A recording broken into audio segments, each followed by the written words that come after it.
Hello all welcome to tech tutor. നമ്മുടെ ഇന്നത്തെ topic എന്ന് പറയുന്നത് ഇനി closure properties of the regular languages എന്നുള്ള സെഗ്മെന്റ് ആണ്. റെഗുലർ ലാംഗ്വേജിന്റെ ക്ലോസ്ഡ് ഉണ്ട് എന്നുള്ള സെഗ്മെന്റ്. അതായത് നമ്മളിപ്പോൾ നമ്മുടെ മാത്തമാറ്റിക്സിൽ നമ്മൾ സെറ്റ് തിയറി പറയുമ്പോൾ നമ്മൾ പറയാറുണ്ട് ഒരു സെറ്റ് വൺ സെറ്റ് ടു ഉണ്ടെങ്കിൽ അതിന്റെ set one union set two is also another set എന്നൊക്കെ പറയുന്ന പോലെ. അപ്പോൾ that means both the set is actually closed ഉണ്ട് യൂണിയൻ അങ്ങനെയുള്ള ഒരു കോൺസെപ്റ്റ് പറയുന്നത് പോലെ സെയിം വേ നമുക്ക് റെഗുലർ ലാംഗ്വേജസിനും എന്തൊക്കെ പ്രോപ്പർട്ടീസ് ഉണ്ടെന്ന് നമുക്ക് നോക്കേണ്ടതായിട്ടുണ്ട്.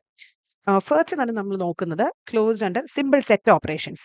സിമ്പിൾ സെറ്റ് ഓപ്പറേഷൻസിൽ റെഗുലർ ലാംഗ്വേജസ് ക്ലോസ്ഡ് ആണെന്നാണ് പറയുന്നത്. ദാറ്റ് മീൻസ് സപ്പോസ് L1 ഒരു റെഗുലർ ലാംഗ്വേജും L2 വേറൊരു റെഗുലർ ലാംഗ്വേജുമാണ് എങ്കിൽ ഈ ലാംഗ്വേജിൽ സെറ്റ് ഓപ്പറേഷൻ നമ്മൾ പെർഫോം ചെയ്യുമ്പോൾ കിട്ടുന്ന ലാംഗ്വേജും ഒരു റെഗുലർ ലാംഗ്വേജ് ആയിരിക്കും. That means L1 union L2, L1 intersection L2, L1 L2, L1 complement, L1 Kleene star, അതുപോലെ L1 ഇതെല്ലാം തന്നെ റെഗുലർ ആയിരിക്കും. ഇനി L1 difference L1 minus L2 എന്ന് പറഞ്ഞാലും എല്ലാം നമ്മൾക്ക് കിട്ടുന്നത് കറസ്പോണ്ടിങ് ഒരു റെഗുലർ ലാംഗ്വേജ് തന്നെ ആയിരിക്കും. ദാറ്റ് മീൻസ് നമ്മുടെ regular language is closed under union, intersection, concatenation, complimenting, clean closure, difference, even നമ്മുടെ റിവേഴ്സ് ചെയ്യുന്നതിലും റെഗുലർ ലാംഗ്വേജ് ക്ലോസ്ഡ് ആണ്. അപ്പൊ ഇതിന്റെ പ്രൂഫും നമ്മളോട് ആക്ച്വലി സിലബസിൽ പറഞ്ഞിട്ടുണ്ട്. ഒരു ജനറൽ പ്രൂഫ് എല്ലാത്തിന്റെയും ഞാനിപ്പോൾ കാണിച്ചു തരാം എന്താണെന്നുള്ളത്. സോ ആദ്യം നമ്മളിപ്പോൾ സെറ്റ് തിയറിയുടെ ബേസിക്കിലുള്ളത് എല്ലാമാണ് ഒരു സെറ്റ് ആയിട്ട് പറയുന്നത്. അതായത് ഇതിൽ തന്നെ യൂണിയൻ, കോൺകാറ്റിനേഷൻ ആൻഡ് ക്ലീൻ നമ്മൾ ഒരു സെഗ്മെന്റ് ആയിട്ട് പറയാൻ പോവാണ് അതിന്റെ പ്രൂഫ് എങ്ങനെയാണെന്നുള്ളത്. സോ അതിന്റെ കറസ്പോണ്ടിങ് പ്രൂഫാണ് ഇവിടെ മെൻഷൻ ചെയ്യുന്നത് കേട്ടോ. So let L1 and L2 be two regular languages ആണെങ്കിൽ നമ്മൾക്കറിയാം എല്ലാ റെഗുലർ ലാംഗ്വേജിനും കറസ്പോണ്ടിങ് ഒരു റെഗുലർ എക്സ്പ്രഷൻ ഉണ്ടാവും. സോ L1ന്റെ കറസ്പോണ്ടിങ് റെഗുലർ എക്സ്പ്രഷൻ R1ഉം L2ന്റെ കറസ്പോണ്ടിങ് R2 ആണ് എന്ന് കരുതുന്നു. അത് regular expression for the corresponding languages. Next, അങ്ങനെയാണെങ്കിൽ സച്ച് ദാറ്റ് ലാംഗ്വേജ് L1ന്റെ കറസ്പോണ്ടിങ് എന്ന് പറയുന്നത് R1 റെഗുലർ എക്സ്പ്രഷൻ വെച്ച് കിട്ടുന്ന ലാംഗ്വേജ് ആയിരിക്കും. സെയിം വേ L2 എന്ന് പറയുന്നത് R2 റെഗുലർ എക്സ്പ്രഷൻ വെച്ച് കിട്ടുന്ന കറസ്പോണ്ടിങ് ലാംഗ്വേജും ആയിരിക്കും. അപ്പോ അങ്ങനെയാണെങ്കിൽ R1 പ്ലസ് R2 യൂണിയൻ എന്ന് പറയുന്നത് കറസ്പോണ്ടിങ് ലാംഗ്വേജിന്റെ ബേസിക്സിൽ വരുമ്പോൾ L1 union L2 എന്നതായിരിക്കും. Same way R1 R2 എന്ന് പറഞ്ഞു കഴിഞ്ഞാൽ L1 L2 എന്നതിന് ഈക്വലന്റ് ആയിരിക്കും. R1 സ്റ്റാർ എന്ന് പറയുന്നത് നമ്മുടെ L1 സ്റ്റാർ എന്നതായിരിക്കും. സോ ഇതിൽ നിന്ന് തന്നെ ഇറ്റ്സ് വെരി ക്ലിയർ, ബിക്കോസ് നമ്മൾ ഓൾറെഡി പഠിച്ചിട്ടുണ്ട് കറസ്പോണ്ടിങ് റെഗുലർ എക്സ്പ്രഷൻ എന്ന് പറയുന്നതും equivalent to another regular expression. That means അതും ഒരു റെഗുലർ ലാംഗ്വേജിനെ തന്നെയാണ് പോയിന്റ് ചെയ്യുന്നതെന്നാണ്. സോ ഈ ബേസിക് ആയിട്ടുള്ള ഈ 3 സെറ്റ് ഓപ്പറേഷൻസിന് ഇത്രയും പ്രൂഫ് മാത്രം മതിയായിരിക്കും. That means the corresponding language. So ഇങ്ങനെ എഴുതാൻ പറ്റുന്നതുകൊണ്ട് this means the corresponding language is also regular language എന്നുള്ളതാണ്. ഇനി കോംപ്ലിമെന്റിന്റെ ക്ലോഷർ പ്രോപ്പർട്ടി, ഇത് നമ്മളിപ്പോൾ പ്രൂഫ് ഈ പറഞ്ഞ യൂണിയനും കോൺകാറ്റിനേഷനും ക്ലീൻ സ്റ്റാറും കിട്ടുന്ന ഒരു റെഗുലർ ലാംഗ്വേജ് ആയതുകൊണ്ട് അത് ക്ലോസ്ഡ് ആണ്. That means regular language is closed in union, concatenation and Kleene closure. Next നമുക്ക് കോംപ്ലിമെന്റിങ്ങിൽ ഉള്ള ക്ലോഷർ പ്രോപ്പർട്ടി കോംപ്ലിമെന്റിന്റെ കറസ്പോണ്ടിങ് ക്ലോഷർ പ്രോപ്പർട്ടി കാണിക്കണമെങ്കിൽ നമ്മൾക്ക് അവിടെ രണ്ട് കോൺസെപ്റ്റ്സ് ആക്ച്വലി എടുക്കണം. ഒന്ന്, ഫസ്റ്റ് ഓഫ് ഓൾ L ഒരു റെഗുലർ ലാംഗ്വേജ് ആണെങ്കിൽ അതിന് കറസ്പോണ്ടിങ് ഒരു DFA എന്തായാലും ഉണ്ടാവും. So let the DFA be M. അതിന്റെ മെമ്പേഴ്സ് ട്വിൻ ടപ്പിൾസ് എന്ന് പറയുന്ന Q, sigma, delta, Q0, F ആണ് എന്ന് കരുതുക. DFA for let this be the DFA for L1. Okay, L1ന്റെ കറസ്പോണ്ടിങ്. അങ്ങനെയാണെങ്കിൽ ഈ തന്നിരിക്കുന്ന DFAയുടെ കോംപ്ലിമെന്റ് എടുക്കുമ്പോൾ ചെയ്തിരുന്ന എന്തായിരുന്നു എന്ന് വെച്ച് കഴിഞ്ഞാൽ ഇനീഷ്യൽ സ്റ്റേറ്റിനെയും ഫൈനൽ സ്റ്റേറ്റ്സ്, അതായത് നോൺ ഫൈനൽ സ്റ്റേറ്റ്സിനെയും ഫൈനൽ സ്റ്റേറ്റ്സിനെയും തമ്മിൽ ഇന്റർചേഞ്ച് ചെയ്യുകയായിരുന്നു നമ്മൾ ചെയ്തിരുന്നത്. ദാറ്റ് മീൻസ് ഇപ്പോൾ DFAയുടെ കോംപ്ലിമെന്റ് എടുക്കുമ്പോൾ സ്റ്റേറ്റ്സുകൾക്കൊന്നും മാറ്റമില്ല, ആൽഫബറ്റിനും മാറ്റമില്ല, ട്രാൻസിഷനും മാറ്റമില്ല. ഓക്കെ, ഇനീഷ്യൽ സ്റ്റേറ്റിനും മാറ്റമില്ല. ഫൈനൽ സ്റ്റേറ്റ് എന്താകും? ഈ ഫൈനൽ ഇതിൽ ഏതായിരുന്നോ ഫൈനൽ ആയിരുന്നത് അതെല്ലാം നോൺ ഫൈനൽ ആകും. That means Q minus F ആണ് ഇവിടുത്തെ ഫൈനൽ സ്റ്റേറ്റ്സ്. ഇത് കറസ്പോണ്ട് ചെയ്യുന്നത് L കോംപ്ലിമെന്റിനെ ആയിരിക്കും. അപ്പോ ഈ ആദ്യത്തെ DFA ഇപ്പോൾ ഏതൊരു DFAക്കും ഫോർ എനി DFA നമ്മൾ പറഞ്ഞിരുന്ന ട്രാൻസിഷൻ ഫംഗ്ഷൻ ഡെൽറ്റ സ്റ്റാർ എന്ന് പറയുന്നത് ഒരു ടോട്ടൽ ഫംഗ്ഷൻ ആണ്. ദാറ്റ് മീൻസ് ടോട്ടൽ ഫംഗ്ഷൻ എന്നൊക്കെ പറഞ്ഞിരുന്നപ്പോൾ ഞാൻ ഓൾറെഡി ക്ലാസ്സിൽ എക്സ്പ്ലെയിൻ ചെയ്തിരുന്നു. എല്ലാ സ്റ്റേറ്റിൽ നിന്നും എല്ലാ കറസ്പോണ്ടിങ് ആൽഫബറ്റ്സിനും മിനിമം ഒരു ട്രാൻസിഷൻ എങ്കിലും, മിനിമം എന്നല്ല ഒറ്റ ട്രാൻസിഷനേ പാടുള്ളൂ. എല്ലാ സ്റ്റേറ്റ്സിൽ നിന്നും എല്ലാ ആൽഫബറ്റ്സിനും ഒറ്റ ട്രാൻസിഷൻ മാൻഡേറ്ററി ആയിട്ട് ഉണ്ടായിരിക്കണം. അപ്പോൾ അങ്ങനെ വരുന്നത് കൊണ്ടാണ് നമ്മൾ ടോട്ടൽ ഫംഗ്ഷൻ എന്ന് പറഞ്ഞിരുന്നത്. അപ്പോൾ ടോട്ടൽ ഫംഗ്ഷൻ അതായത് എല്ലാ സ്റ്റേറ്റ്സിനും ആൽഫബറ്റ്സിന്റെ ട്രാൻസിഷൻ ഹോൾഡ് ചെയ്യുന്നു. അതായത് നമ്മൾ എങ്ങനെയാ അത് പറയാ? ഡെൽറ്റ സ്റ്റാർ Q0യിൽ നിന്ന് സ്റ്റാർട്ട് ചെയ്ത് ഒരു സ്ട്രിങ്ങിനെ എക്സിക്യൂട്ട് ചെയ്യുകയാണെങ്കിൽ നമ്മൾക്ക് ഈസ് ഡിഫൈൻഡ് ഫോർ ഈ ഒരു transition for all W element of sigma star. അതായത് ഈ കറസ്പോണ്ടിങ് ആൽഫബറ്റിന്റെ സ്റ്റാർ അതായത് എന്ത് കോമ്പിനേഷൻസ് വരുന്ന W ആണെങ്കിൽ ഇത് എക്സിസ്റ്റ് ചെയ്തിട്ടുണ്ടാവണം. എല്ലാത്തിനും കറസ്പോണ്ടിങ് ഒരു ട്രാൻസിഷൻ ഉണ്ടാവണം. സോ എന്ന് പറയുമ്പോൾ ദാറ്റ് മീൻസ് ഡെൽറ്റ സ്റ്റാർ Q0യിൽ നിന്ന് തുടങ്ങി സ്റ്റാർ എന്ന് പറയുമ്പോൾ ഒന്നിൽ കൂടുതൽ സ്റ്റെപ്പ് എന്നാണ് കേട്ടോ. Wനെ എക്സിക്യൂട്ട് ചെയ്യുകയാണെങ്കിൽ എന്താണ് ഫൈനലി ഇതൊരു ഫൈനൽ സ്റ്റേറ്റിൽ ആണെങ്കിൽ എത്തുന്നുണ്ടെങ്കിൽ W എലമെന്റ് ഓഫ് L ആയിരിക്കും.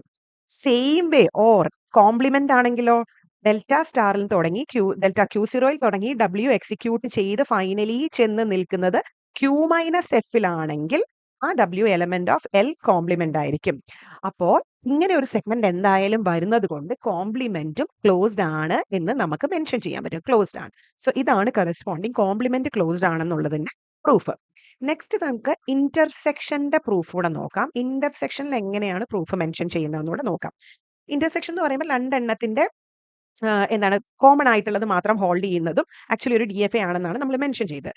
അതിനിപ്പോ L1 ഒരു ലാംഗ്വേജ് അതിന്റെ കറസ്പോണ്ടിങ് ലാംഗ്വേജ് M1 DFA കൊണ്ട് കിട്ടുന്നതാണ് എങ്കിൽ M1നെ നമ്മൾ Q sigma delta 1 Q0 F1 എന്ന് നോട്ട് ചെയ്യുന്നു. അതുപോലെ L2ന്റെ ലാംഗ്വേജ് എന്ന് പറയുന്നത് M2 DFA കൊണ്ട് ഡെവലപ്പ് ആകുന്നതാണെങ്കിൽ M2 എന്ന് പറയുന്നത് P sigma delta 2 P0 F2 എന്ന് നമ്മൾ ഡിനോട്ട് ചെയ്യുന്നു. ബോത്ത് DFAs ആണ് എങ്കിൽ സോ M1നെയും M2നെയും കമ്പൈൻഡ് ആക്കി ഇനി നമ്മൾ ഈ M1നെയും M2നെയും കമ്പൈൻഡ് ആക്കി കിട്ടുന്ന DFA M ക്യാപ്പ് എന്ന് ഡിനോട്ട് ചെയ്യുമ്പോൾ അതിലെ മെമ്പേഴ്സ് Q ക്യാപ്പ് സിഗ്മയ്ക്ക് മാറ്റമില്ല, ട്രാൻസിഷൻ മാറ്റമുണ്ട്, അതുകൊണ്ട് ഡെൽറ്റ ക്യാപ്പ്. പിന്നെ ഇതിലെ ഇനീഷ്യൽ സ്റ്റേറ്റ് എന്ന് പറയുമ്പോൾ നമ്മൾ ആൻഡ് ഓർ ഓപ്പറേഷനിൽ കമ്പൈൻ ചെയ്യുന്ന ഒരു കേസ് ഉണ്ടായിരുന്നു. അതായത് ഒരു DFAയിലെ എല്ലാ സ്റ്റേറ്റിനെയും മറ്റേ ഒരു DFAയുടെ എല്ലാ സ്റ്റേറ്റുമായിട്ട് ഒരുമിച്ച് എഴുതുന്നത്, കോൺകാറ്റിനേറ്റ് ചെയ്തിരുന്നത്. അതായത് ഇവിടുത്തെ Q0യും P0യും കൂടി കമ്പൈൻഡ് ആയിട്ട് വരുന്നതായിരിക്കും ഇവിടുത്തെ initial state. Final state F cap. ഇതായിരിക്കും നമ്മുടെ ഇന്റർസെക്ഷന്റെ കറസ്പോണ്ടിങ്, അതായത് കമ്പൈൻഡ് ആയിട്ട് വരുന്നതിന്റെ കറസ്പോണ്ടിങ് ഒരു DFAയുടെ ചപ്പിൾസ് എന്ന് പറയുന്നത്. അപ്പോൾ ഇതില് Q ക്യാപ്പ് എന്ന് പറയുമ്പോൾ Q ഇൻറ്റു P ഓരോന്നിലെ ഇതിലെ ഓരോ Qവിനെയും Pയിലെ ഓരോ Qവുമായിട്ട് ഡിവൈഡ് ചെയ്ത് കിട്ടുന്നതായിരിക്കും. അതിനെ നമ്മളൊരു പെയർ ആയിട്ടായിരിക്കും എഴുതുക. QI PJ എന്നൊരു പെയർ ആയിട്ടായിരിക്കും ഡിനോട്ട് ചെയ്യുന്നത്. അപ്പൊ ഇനി ട്രാൻസിഷൻ എന്താണ്? ഡെൽറ്റ ക്യാപ്പ് എന്ന് പറഞ്ഞത് M ക്യാപ്പിലെ ഈസ് ഇൻ എ സ്റ്റേറ്റ്. ഏത് സ്റ്റേറ്റിലായിരിക്കുന്നതാണ്? QI PJയിൽ നിന്ന് നമ്മുടെ ഓരോ ട്രാൻസിഷനെ ആയിരിക്കും നമ്മൾ കാണിക്കുന്നത്. അപ്പൊ ഇതിൽ QI എന്ന് പറയുന്നത് എലമെന്റ് ഓഫ് നമ്മുടെ കറസ്പോണ്ടിങ് M1ഉം PJ എന്ന് പറയുന്നത് M2ന്റെയും സ്റ്റേറ്റ് ആയിരിക്കും. ഈ ഒരു ഫോർമാറ്റിലാണ് നമ്മൾ എഴുതാൻ പോകുന്നത്. Delta cap of QI PJ A എന്ന് പറഞ്ഞു കഴിഞ്ഞാൽ ഓരോന്നിന്റെയും ഇത് മൂവ് ചെയ്യുന്നത് QKPLലേക്കായിരിക്കും.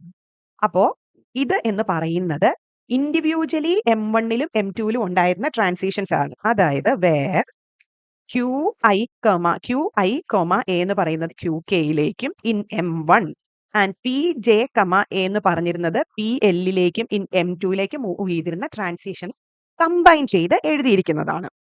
ഓക്കെ, സോ ഇനി ഇതാണ് കറസ്പോണ്ടിങ് ഈ ട്രാൻസിഷൻ എന്ന് പറയുന്നത്. നമ്മളിപ്പോൾ പറഞ്ഞു ആദ്യം Q ക്യാപ്പിനെ പറഞ്ഞു, ഇപ്പം ഡെൽറ്റ ക്യാപ്പ് എന്താണെന്ന് പറഞ്ഞു. ഇനി നമുക്ക് F ക്യാപ്പ് എന്താണെന്നും കൂടെ പറയണം കമ്പൈൻ ചെയ്യുന്ന കേസിൽ. അപ്പൊ ഇതിൽ F ക്യാപ്പ് എന്ന് പറയുന്നത് set of all QI and PJ എന്തൊക്കെയാണ്? ഈതർ M1ൽ ഫൈനൽ സ്റ്റേറ്റ് ആയിരുന്നതും അല്ലെങ്കിൽ M2ലും ഫൈനൽ സ്റ്റേറ്റ് ആയിരുന്ന ഏതെങ്കിലും ഒരെണ്ണം വന്നാലും അത് ഇവിടുത്തെ കറസ്പോണ്ടിങ് ഫൈനൽ സ്റ്റേറ്റ് ആയിട്ട് നമ്മൾ കൺസിഡർ ചെയ്യും. അപ്പൊ QI എന്ന് പറയുന്ന എലമെന്റ് ഓഫ് F1ഉം PJ എന്ന് പറയുന്ന എലമെന്റ് ഓഫ് F2ഉം ആകുന്ന എല്ലാ കേസും നമ്മൾ കൺസിഡർ ചെയ്യും. സോ ഇങ്ങനെ കൺസിഡർ ചെയ്ത് കിട്ടുന്നതാണ് നമ്മുടെ L1 ഇന്റർസെക്ഷൻ L2 എന്ന് പറയുന്നത്. അപ്പോൾ L1 ഇന്റർസെക്ഷൻ L2ന് കറസ്പോണ്ടിങ് നമുക്കൊരു DFA ഡെവലപ്പ് ചെയ്യാൻ പറ്റി. ദാറ്റ് മീൻസ് അതും ഒരു റെഗുലർ ലാംഗ്വേജ് തന്നെയാണ്. ദാറ്റ് മീൻസ് ഇന്റർസെക്ഷനും റെഗുലർ ലാംഗ്വേജിന്റെ കേസിൽ ഒരു റെഗുലർ ലാംഗ്വേജിന്റെ കേസിൽ ക്ലോസ്ഡ് ആണ് എന്നാണ് പറയാൻ പറ്റുന്നത്. സോ ഇനി finally W element of L1 and L2 ആണെങ്കിൽ എപ്പോഴായിരിക്കും? ഇഫ് ആൻഡ് ഓൺലി ഇഫ് ഈ കറസ്പോണ്ടിങ് എം ക്യാപ്പ് അതിനെ അക്സെപ്റ്റ് ചെയ്തുണ്ടെങ്കിൽ മാത്രം. അപ്പൊ അങ്ങനെ അക്സെപ്റ്റഡ് ആകും, കാരണം നമുക്കൊരു DFA ഡെവലപ്പ് ചെയ്യാൻ പറ്റിയിട്ടുണ്ട് കറസ്പോണ്ടിങ്. അതുകൊണ്ട് ഇത് ക്ലോസ്ഡ് ആണ്. നെക്സ്റ്റ് നമ്മൾ റെപ്രസെന്റ് ചെയ്യാൻ പോകുന്നത് ഡിഫറൻസ്, ക്ലോസ്ഡ് അണ്ടർ ഡിഫറൻസ് എന്നുള്ളതാണ്. നമുക്ക് എല്ലാത്തിനും ഇങ്ങനെ ഇൻഡിവിജ്വലി സെറ്റ്സ് വെച്ചിട്ട് പറയണം എന്നൊന്നുമില്ല. ഇപ്പൊ ഡിമോർഗൻസ് ലോ വെച്ചിട്ടോ അല്ലെങ്കിൽ എങ്ങനെ വേണമെങ്കിലും സെറ്റ്സിന്റെ അതേ ആപ്ലിക്കേഷൻ ആയതുകൊണ്ട് നമുക്ക് കാണിക്കാം. സോ L1 മൈനസ് L2 എന്ന് പറയുന്ന കേസാണ് ശരിക്കും ഡിഫറൻസ് എന്ന് പറയുന്നത്. എല്ലിലുള്ളത് L2 നിന്ന് റിമൂവ് ചെയ്ത് കഴിഞ്ഞിട്ടുള്ള സാധനങ്ങൾ. അപ്പൊ ഇതിനെ നമ്മൾക്ക് ഡിമോർഗൻസ് ലോ വെച്ചിട്ട് L1 ഇന്റർസെക്ഷൻ L2 കോംപ്ലിമെന്റ് എന്ന് എഴുതാൻ പറ്റും. അപ്പൊ ഇതിൽ നോക്കിയാൽ ഓരോന്നും, ഇതിലെ ഓരോ ഓപ്പറേഷൻസും actually closed in regular language ആണ്. കാരണം അത് L2 കോംപ്ലിമെന്റ്, അപ്പൊ കിട്ടുന്നത് ഒരു റെഗുലർ ലാംഗ്വേജ് തന്നെയാണ്. പിന്നെ L1 ഓൾറെഡി ഒരു റെഗുലർ ലാംഗ്വേജ് ആണ്. Regular language intersection another regular language is also regular language. So അത് ഡിഫറൻസിലും ക്ലോസ്ഡ് ആണ്. സെയിം വേ റിവേഴ്സലിന്റെ കേസിൽ നമുക്കറിയാം നമ്മൾ എന്താണ് റിവേഴ്സലിൽ കാണിച്ചിരുന്നത്. ശരിക്കും നമ്മൾ ഒരു DFA വരച്ചിട്ട് DFA എന്ന് പറയുന്ന ഒരു ഇനീഷ്യൽ സ്റ്റേറ്റിൽ തുടങ്ങി ഇങ്ങനെ പോകുന്നു. അത് കഴിഞ്ഞിട്ട് ഫൈനലി ഒരു ഫൈനൽ സ്റ്റേറ്റ് എത്തുന്നു. റിവേഴ്സ് ആകുമ്പോൾ നമ്മൾ ചെയ്യുന്നത് എന്താണെന്ന് വെച്ച് കഴിഞ്ഞാൽ ഈ ഇനീഷ്യൽ സ്റ്റേറ്റിനെ അങ്ങോട്ട് ഫൈനൽ സ്റ്റേറ്റ് ആക്കും. എന്നിട്ട് ഈ ഫൈനൽ സ്റ്റേറ്റിനെ ഇനീഷ്യൽ സ്റ്റേറ്റ് ആക്കിയിട്ട് ഇവിടെ നിന്ന് സ്റ്റാർട്ടിങ് കൊടുക്കും. എല്ലാ ആരോസിനെയും റിവേഴ്സ് ചെയ്യും. ഇതാണ് റിവേഴ്സൽ ഓപ്പറേഷൻ എന്ന് പറയുന്നത്. അപ്പോൾ റിവേഴ്സൽ ഓപ്പറേഷനിൽ നമ്മൾ എന്താ ശരിക്കും ചെയ്യുന്നത്? L ഒരു റെഗുലർ ലാംഗ്വേജ് ആണെന്ന് നമ്മൾ എടുക്കുന്നു റിവേഴ്സലിന് വേണ്ടി. അതിന്റെ corresponding DFA Q sigma delta Q0 F ആണെന്ന് എടുക്കുന്നു. ഇപ്പോൾ W എലമെന്റ് ഓഫ് L ആണെങ്കിൽ നമ്മൾ പറയാൻ പോകുന്നത് L റിവേഴ്സ് ഓൾസോ റെഗുലർ ആണെന്ന് കാണിക്കാൻ പോവാണ്. അപ്പോൾ നമ്മൾ എന്താ ചെയ്യുന്നത്? ഇതിലെ Q0നെ നമ്മൾ റിവേഴ്സ് ചെയ്യുമ്പോൾ കിട്ടുന്നത് MR ആണെന്ന് കരുതിയാൽ സ്റ്റേറ്റ്സിനൊന്നും മാറ്റമില്ല, ആൽഫബറ്റ്സിന് മാറ്റമില്ല, ഡെൽറ്റയ്ക്ക് മാറ്റമുണ്ട്. Delta let it be, reverse ചെയ്യുന്നു എന്നുള്ളത് മാത്രമേ ഉള്ളൂ. അത് അവിടെ ഇരിക്കട്ടെ. Q0 എന്താകും? നമ്മുടെ F ആകും. അതുപോലെ കറസ്പോണ്ടിങ് ഫൈനൽ സ്റ്റേറ്റ് എന്താകും? Q0 ആകും. ഡെൽറ്റ നമുക്ക് ട്രാൻസിഷൻ മാറ്റി എഴുതാം, നോ ഇഷ്യൂസ്. അപ്പോൾ ഇതിൽ നിന്ന് ഇത്രയും ചേഞ്ച് ആണ്. റിവേഴ്സിൽ വരുമ്പോൾ ഇങ്ങനെയാണ് ചേഞ്ച് വന്നത് ഇതിലേക്ക്. അപ്പോൾ ഇങ്ങനെ എഴുതുമ്പോൾ ദാറ്റ് മീൻസ് നമ്മൾക്ക് കറസ്പോണ്ടിങ് ഒരു DFA ക്രിയേറ്റ് ചെയ്യാൻ പറ്റുന്നുണ്ട്. സോ ഈ ലാംഗ്വേജ്, ഇത് അക്സെപ്റ്റ് ചെയ്യുന്ന ലാംഗ്വേജ് Lന്റെ റിവേഴ്സ് ആണ്. അപ്പോൾ ഒരു DFA ഒരു ലാംഗ്വേജിനെ അക്സെപ്റ്റ് ചെയ്യാനുണ്ടെങ്കിൽ that corresponding language is regular. That means റിവേഴ്സലും ഇതിന്റെ റെഗുലർ ലാംഗ്വേജിന്റെ കേസിൽ ക്ലോസ്ഡ് ആണ്. ഇനി നമുക്ക് ഇതിൽ 2 സ്പെസിഫിക് ഓപ്പറേഷൻസ് കൂടെ ആക്ച്വലി ക്ലോസ്ഡ് ആണെന്ന് പറയുന്നുണ്ട്. ഫസ്റ്റ് ഈസ് ഹോമോമോർഫിസം എന്ന് പറയും. ഹോമോമോർഫിസം എന്ന് ആക്ച്വലി പറഞ്ഞു കഴിഞ്ഞാൽ എന്താന്ന് വെച്ച് കഴിഞ്ഞാൽ നമ്മളിപ്പോൾ ആൽഫബറ്റ് എന്ന് പറയുന്നുണ്ടല്ലോ, എയോ ബിയോ എന്നൊക്കെ പറയുന്നത്. ഈ ഒരു ആൽഫബറ്റിന് പകരം ഒരു സ്ട്രിങ്ങിനെ റീപ്ലേസ് ചെയ്യുന്നു. എന്നിട്ട് ബാക്കി നമ്മൾ എല്ലാ ഓപ്പറേഷൻസും ഈ സ്ട്രിങ് വെച്ചായിരിക്കും പറയുന്നത്. അങ്ങനെ പറഞ്ഞാലും ആ കറസ്പോണ്ടിങ് ലാംഗ്വേജും റെഗുലർ ആയിരിക്കും. അതപ്പോൾ ഹോമോമോർഫിസം എന്ന് പറയുന്നത് ഒരു കറസ്പോണ്ടിങ് ആൽഫബറ്റിനെ കറസ്പോണ്ടിങ് വേറൊരു സ്ട്രിങ് വെച്ച് റീപ്ലേസ് ചെയ്ത് നമ്മൾ ഓപ്പറേഷൻസ് പെർഫോം ചെയ്താലും ഈ പ്രോപ്പർട്ടീസ് എല്ലാം സ്റ്റാൻഡ് ചെയ്യും എന്നുള്ളതാണ്. നമുക്ക് ജസ്റ്റ് ഒരു എക്സാമ്പിൾ നമുക്ക് കാണിക്കാം. അതായത് ഇപ്പം സിഗ്മയും ടോയും എന്ന് പറയുന്നത് 2 ആൽഫബറ്റ്സ് ആണെന്ന് വിചാരിക്കുന്നു. ഹോമോമോർഫിസം എന്ന് പറഞ്ഞൊരു ഫംഗ്ഷൻ ആണ്. അത് സിഗ്മേനെ വേറൊരു ടോ വെച്ചിട്ട്, ടോയുടെ പല കോമ്പിനേഷൻസ് വെച്ചിട്ട് നമ്മൾ റെപ്രസെന്റ് ചെയ്യുന്നതാണ്. അപ്പോൾ നമ്മൾ എന്താ ചെയ്യാൻ പോകുന്നത്? Substituting A string A single alphabet, ഒരു സിംഗിൾ ആൽഫബറ്റിനെ സബ്സ്റ്റിറ്റ്യൂട്ട് ചെയ്യുന്നത് ഒരു സ്ട്രിങ് വെച്ചിട്ട്. ഇപ്പോൾ സപ്പോസ് W എന്ന് പറയുന്നത് ഓൾറെഡി W എന്ന് പറയുന്ന A1 A2 etcetera up to AN വരെയുള്ള ഒരു സ്ട്രിങ് ആണെന്ന് വിചാരിക്കാം. എന്നിട്ട് നമ്മളിപ്പം ഇപ്പം ഹോമോമോർഫിസം ഓഫ് W എന്ന് പറയുന്ന ഈ ഓരോ ആൽഫബറ്റിനെയും വേറൊരു ഹോമോമോർഫിസം, അതായത് വേറൊരു റെപ്രസെന്റേഷൻ നമ്മൾ കൊടുക്കുന്നു. അപ്പോൾ ഇനി നമ്മൾ ഇതിനൊരു എക്സാമ്പിൾ കാണിക്കാം. സപ്പോസ് സിഗ്മ എന്ന് പറയുന്നത് എയും ബിയും ആണെന്ന് കരുതുക. ടോ എന്ന് പറയുന്നത് എയും ബിയും സിയും ആണെന്ന് വിചാരിക്കുക. ഓക്കെ, ഇനി ഹോമോമോർഫിസം ഓഫ് എ എന്ന് പറയുന്നത് എ ബിയും ഹോമോമോർഫിസം ഓഫ് ബി എന്ന് പറയുന്നത് ബി ബി സിയുമായിട്ട് എഴുതുന്നു എന്ന് കരുതുക. എന്നിട്ട് നമ്മൾ അപ്പം ഹോമോമോർഫിസം എ എന്ന സ്ട്രിങ്ങിന്റെ കറസ്പോണ്ടിങ് ഹോമോമോർഫിസം എന്ന് പറയുന്നത് ഈ എക്ക് പകരം എ ബി യൂസ് ചെയ്യും. അപ്പൊ എ ബി, ബിക്ക് പകരം ബി ബി സി യൂസ് ചെയ്യും. അപ്പൊ ബി ബി സി, എക്ക് പകരം വീണ്ടും എ ബി. ഇത് എന്ന് പറയുന്നതാണ് corresponding homomorphism of that corresponding string. ഇതും റെഗുലർ ലാംഗ്വേജ് തന്നെ ആയിരിക്കും over the strings A B C. അതാണ് ഹോമോമോർഫിസം എന്ന് പറയുന്നത്. ഇനി ഇത് റെഗുലർ എക്സ്പ്രഷനിലും നമ്മൾ ഡിനോട്ട് ചെയ്യും. അതായത് സംടൈംസ് ഇറ്റ്സ് ലൈക്ക് സിഗ്മ എന്ന് പറയുന്നത്, സപ്പോസ് സിഗ്മ ഈ പറയുന്ന പോലെ എ ബി തന്നെ, ടോ എന്ന് പറയുന്നത് ബി സി ഡി ആണ്. എന്നിട്ട് നമ്മൾ പറയുന്നു എച്ച് ഓഫ് എ എന്ന് പറയുന്നത് ഡി ബി സി സി എന്ന് പറയുന്നു, D B C C. H of B എന്ന് പറയുന്നത് ബി ഡി സി എന്ന് പറയുന്നു. എന്നിട്ട് നമ്മൾ പറയാണ് A plus B star into A A whole star. ഇതൊരു റെഗുലർ എക്സ്പ്രഷൻ ആണ്. അപ്പോൾ റെഗുലർ ലാംഗ്വേജ് തന്നെയാണ്. ഇതിനെ നമുക്ക് കറസ്പോണ്ടിങ് ഹോമോമോർഫിസം യൂസ് ചെയ്താൽ എക്ക് പകരം എന്താ ഇനി യൂസ് ചെയ്യേണ്ടത്? D B C C plus ബിക്ക് പകരം എന്താ യൂസ് ചെയ്യുന്നത്? B D C star. ഇനി എക്ക് പകരം വീണ്ടും ഡി ബി സി സി, വീണ്ടും എ തന്നെയാണ്. അപ്പൊ D B C C whole star. ഈ കൊടുത്തിരിക്കുന്ന റെപ്രസെന്റേഷനും ഒരു റെഗുലർ ലാംഗ്വേജ് തന്നെയാണ്. That means it is closed under homomorphism. Last one, right quotient. That is, regular language is closed under right quotient. Quotient operation എന്ന് പറഞ്ഞു കഴിഞ്ഞാൽ ബേസിക്കലി ഒരു general idea തരാം. ഫുൾ ആയിട്ട് എക്സ്പ്ലെയിൻ ചെയ്യാനുള്ളൊരു ഇതല്ല. അത് ക്ലോസ്ഡ് ആണെന്നുള്ളത് ഓർത്തിരിക്കുക. ദാറ്റ് മീൻസ് റെപ്രസെന്റേഷൻ എന്ന് പറയുന്ന L1 quotient L2 എന്ന് പറഞ്ഞു കഴിഞ്ഞാൽ ശരിക്കും എക്സ് എന്ന് പറയുന്നത് ഇതിലൊരു മെമ്പർ ആണെങ്കിൽ നമുക്ക് എക്സിനെ എക്സ് വൈ എന്ന് എഴുതാൻ പറ്റും. അത് എക്സ് വൈ കംപ്ലീറ്റ്ലി L1 ഇതും അതിൽ for some Y element of L2. അതായത് L1 L2 എക്സ് മാത്രമുള്ളതും അതിൽ ശരിക്കും എക്സ് വൈ എന്ന് പറഞ്ഞു കഴിഞ്ഞാൽ L1 ഉള്ളതും വൈ L2 ഉണ്ടായിരുന്നതുമായ കേസ്. ഇതൊരു കൺഫ്യൂസിംഗ് ആയിരിക്കും കുറച്ച്. ഒരു എക്സാമ്പിൾ ഞാൻ കാണിക്കാം. അതായത് L1 എന്ന് പറയുന്നത് സപ്പോസ് 10 100 1010 101110 ആണെന്ന് കരുതുക. L2 എന്ന് പറയുന്നത് 10 മാത്രവും. ഇതിൽ ശരിക്കും നമ്മൾ ഈ L1 ഓരോന്നിനെയും L2 വെച്ച് ഡിവൈഡ് ചെയ്യുന്ന പോലെ നോക്കുന്നു. അപ്പം റൈറ്റ് ഹാൻഡ് സൈഡ് ഇപ്പൊ നമ്മൾ റൈറ്റ് ഹാൻഡ് സൈഡിൽ നിന്ന് ഇപ്പുറത്തോട്ടാണ് നോക്കുന്നത്, റൈറ്റ് കോഷ്യന്റ് ആയതുകൊണ്ട്. അങ്ങനെ ഉണ്ടെങ്കിൽ അതിനെ കട്ട് ചെയ്യുക. എന്നിട്ട് റിമൈനിങ് എന്താണോ കോഷ്യന്റ് ആയിട്ടുള്ളത് അതിനെയാണ് നമ്മൾ ഇതിൽ റീറ്റെയിൻ ചെയ്യുക. ദാറ്റ് മീൻസ് ആദ്യത്തെ എലമെന്റ് 10 റൈറ്റ് കോഷ്യൻ 10 എന്ന് പറഞ്ഞാൽ റൈറ്റിൽ നിന്ന് നോക്കുമ്പോൾ ഒരേ കോമ്പിനേഷൻ ആയിട്ട് ഇത് വെട്ടുന്നു. അപ്പൊ എപ്സിലൺ ആയി. 100/10 ഇത് റൈറ്റിൽ നിന്ന് നോക്കുമ്പോൾ ഇതേ പാറ്റേൺ ഇല്ല. അങ്ങനെയാണെങ്കിൽ നമ്മൾ എപ്സിലൺ തന്നെ എഴുതും. ഇനി 10 കോഷ്യന്റ്. അപ്പം ഇതും ഒരേ മോഡാണ്. അത് കട്ട് ചെയ്ത് പോയി കഴിഞ്ഞാൽ റിമൈനിങ് 10 ആണുള്ളത്. അപ്പൊ അതാണ് L1 L2 മെമ്പർ ആയിട്ടുള്ളത്. നെക്സ്റ്റ് 10 അപ്പൊ ഇതും ഒരേ മോഡാണ്. സോ റിമൈനിങ് ഉള്ളത് 1011 ആണ്. ദാറ്റ് മീൻസ് ഈ L1/L2 അകത്തെ മെമ്പേഴ്സ് എപ്സിലോണും 10യും 1011 ആയിരിക്കും. ഇതാണ് ജനറലി ഒരു റൈറ്റ് കോഷ്യന്റിന്റെ ഐഡിയ. പക്ഷെ നമ്മൾ ഇതിൽ പറയുന്നതിൽ ഒരു എക്സാമ്പിൾ പറയാം. ഒരു എക്സാമ്പിളൂടെ ഞാൻ മെൻഷൻ ചെയ്യാം. ഇതിൽ എങ്ങനെയാണെന്ന് വെച്ച് കഴിഞ്ഞാൽ സപ്പോസ് L1 എന്ന് പറയുന്നത് എ സ്റ്റാർ ബിയും L2 എന്ന് പറയുന്നത് എ ബി സ്റ്റാറും ആണെന്ന് കരുതുക. അപ്പൊ നമുക്ക് ഇങ്ങനെ തരുമ്പോൾ നമ്മൾക്ക് ഈ ഡിവിഷൻ എങ്ങനെയാണെന്നൊരു കൺഫ്യൂഷൻ വരും. അതിന് നമുക്ക് ഇതിനെ ഒന്ന് എക്സ്പാൻഡ് ചെയ്ത് എഴുതുന്നതായിരിക്കും ഏറ്റവും better opportunity. That means L1 എന്ന് പറഞ്ഞു കഴിഞ്ഞാൽ നമുക്ക് എന്തൊക്കെ എഴുതാം? ആദ്യം എ എപ്സിലൺ ടൈംസ് ആണെങ്കിൽ ബി മാത്രം, പിന്നെ എ ബി അല്ലെങ്കിൽ എ എ ബി അല്ലെങ്കിൽ എ എ എ ബി അങ്ങനെ. L2 എന്ന് പറയുന്നത് അപ്പൊ എന്തായിരിക്കും? ഇനി എ എലോൺ ആവാം, എ ബി ആവാം, എ ബി ബി ആവാം, എ ബി ബി ബി അങ്ങനെ ആവാം. ഇനി ഇതിലെ ഓരോ മെമ്പറിനെയും ഇത് വെച്ച് റൈറ്റ് കോഷ്യന്റ് ഓപ്പറേഷൻ ചെയ്യണം.